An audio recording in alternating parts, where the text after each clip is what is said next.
आज की वीडियो बड़ी स्पेशल डिमांड पे, इसीलिए ये वीडियो आपके लिए बहुत खास होने वाली है। इसलिए इस वीडियो को एंड तक ज़रूर देखिएगा। आई होप कि आप बहुत कुछ सीखोगे जो आपकी लाइफ बदलने के लिए पर्याप्त है।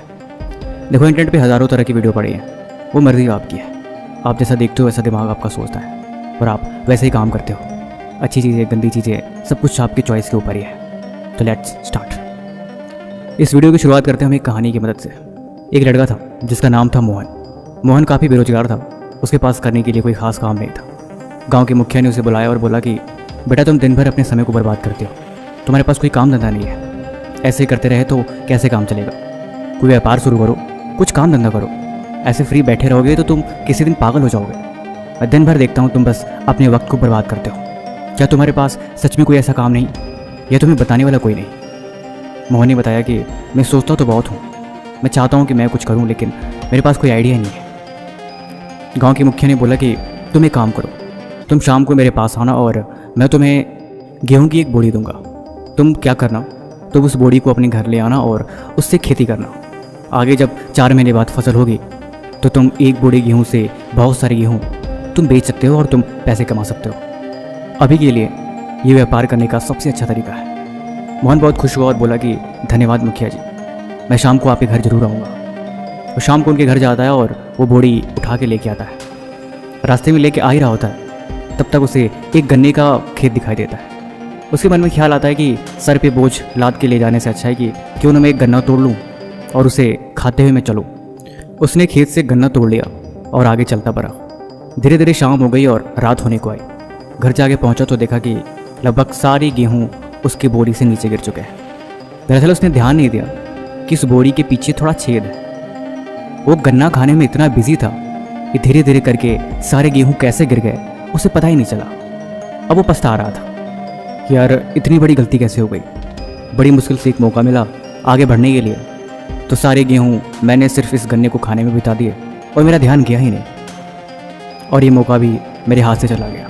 वो बहुत पछताने लगा, लेकिन अब उस पछतावा का कोई फ़ायदा नहीं रहा। आपको शायद याद होगा, ये कहानी मैंने अपने चैनल पे 1-2 हफ्ता पहले सुनाई थी, लेकिन इस बार फिर से इसलिए सुना रहा हूँ ताकि सबक याद रहे, क्योंकि आज की वीडियो इसी के बारे में है। मैंने एक बार और आपसे बोला था कि चार्ल्स डार्विन ने अपने बुक में लिखा है कि जिस व्यक्ति ने अपने जीवन के बहुमूल्य समय का 1 मिनट वेस्ट किया, सच यह है कि उसने कभी भी अपने समय के महत्व को समझा ही नहीं। यहाँ पे बात 1 मिनट की हो रही है। देखो, ये जो तुम्हारी एज है ना, ये 13 से 25 वाली एज बहुत ही वोलेटाइल होती है। इसमें इंसान बहुत ही मुश्किल से खुद को कंट्रोल कर पाता है। उसके पास डिस्ट्रैक्ट करने की हज़ारों चीज़ें हैं। इस एज में मन बहुत चंचल होता है। वैसे तो चंचल मन हर उम्र में होता है।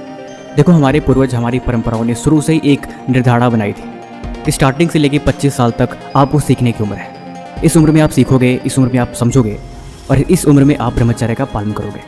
ये सिर्फ इसलिए था क्योंकि जिसने 25 साल तक अपने आप को स्ट्रॉन्ग बना लिया, 25 साल तक सिर्फ एक डायरेक्शन में खुद को झोंक दिया, उसकी बाकी की ज़िंदगी ऑटोमेटिक सही डायरेक्शन में चली जाएगी।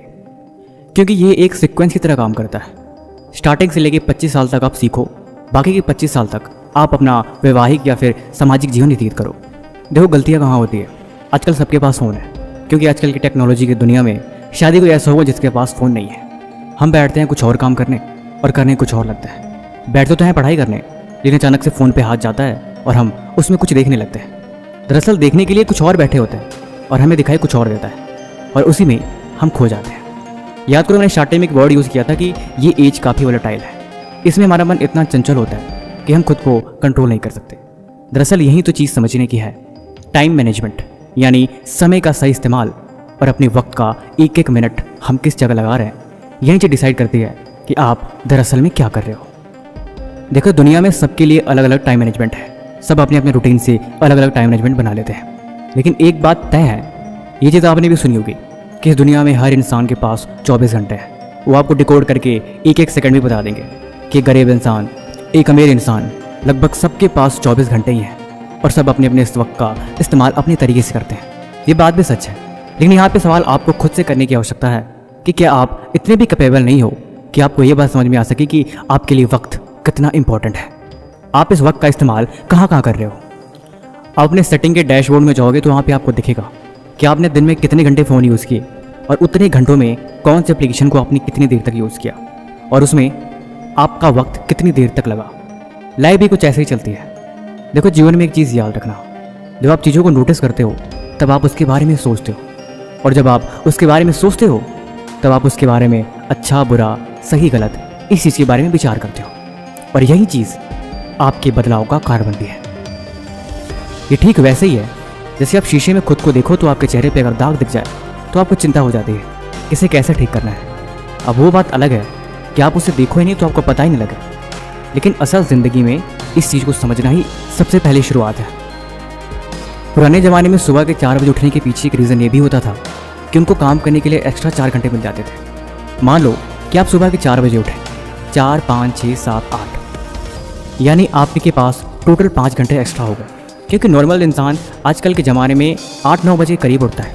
अगर वो बहुत ज़्यादा सीरियस है तो 7 बजे उठ जाएगा, लेकिन फिर भी आपके दिन के 12 घंटे में आपको 4-5 घंटे एक्स्ट्रा काम करने को मिल रहा है, और हर दिन के 4-5 घंटे एक्स्ट्रा काम आपकी प्रोडक्टिविटी को बढ़ा के आपको एक न्यू लाइफ स्टार्ट करने में आपकी हेल्प करेगा। जो भी अननेसेसरी ऐप्स हैं आप उन्हें अनइंस्टॉल कर सकते हो ताकि आप कहीं डिस्ट्रैक्ट ना हो। जिस एप्लीकेशन को आप सबसे ज़्यादा यूज़ करते हो आप उसमें रिमाइंडर टाइम लगा सकते हो ताकि ठीक उतने मिनट बाद वो आपको रिमाइंडर याद दिलाए कि आप उस ऐप का यूज़ ज़्यादा कर रहे हो, ताकि आप उसे बंद करके कुछ और काम कर सको। देखो, जीवन में हर चीज़ ज़रूरी है और हमें वक्त के साथ साथ चीज़ों के साथ साथ कहीं ना कहीं बदलना पड़ेगा। टेक्नोलॉजी अब हमारे साथ जुड़ी हुई है और हम टेक्नोलॉजी के बिना कुछ भी नहीं है, लेकिन दिक्कत तब है कि जब आप सब जानने के बावजूद भी उसमें बहकते जा रहे हो। हमें उन दोनों के साथ मैनेज करना पड़ेगा, और अभी के लिए और आज के जनरेशन के लिए यही सबसे ज़रूरी चीज़ है। आप 2 मिनट सोच के देखो, अगर आपसे एक दिन के लिए फ़ोन छीन लिया जाए तो आप अपने दिन का इस्तेमाल कैसे करोगे? या फिर उस फ़ोन को छीन के अगर आपको एक हफ्ते के लिए आपको एक किताब आपके हाथ में दे दी जाए तो आई एम श्योर कि आप उस पूरी किताब को एक हफ्ते के अंदर पढ़ लोगे, क्योंकि आपके पास और कोई ऑप्शन नहीं होगा। आपको किताब दे के किसी कमरे में बंद कर दिया जाए तो आप मजबूरन आपको पढ़ना ही पड़ेगा। यही चीज़ होती है, जब आपके पास मल्टीपल ऑप्शंस होते हैं तब दिमाग अक्सर बहक जाता है कि किसका चुनाव करें, और दिल और दिमाग में हमेशा चुनाव एंटरटेनमेंट और मनोरंजन का ही होता है। देखो, खुद को समझाओगे तो आप इस बात समझोगे कि इस दुनिया में सबसे ज़रूरी और सबसे कीमती वक्त क्यों है। अगर ये बात समझ में आ गई हो तो आप हमें कमेंट बॉक्स में यस ज़रूर लिखें। भाई, किसी भी तरह का सवाल है तो आप वो भी हमसे पूछ सकते हैं। तब तक हम मिलते हैं आपसे ऐसे मज़ेदार वीडियो के साथ अगले दिन। धन्यवाद।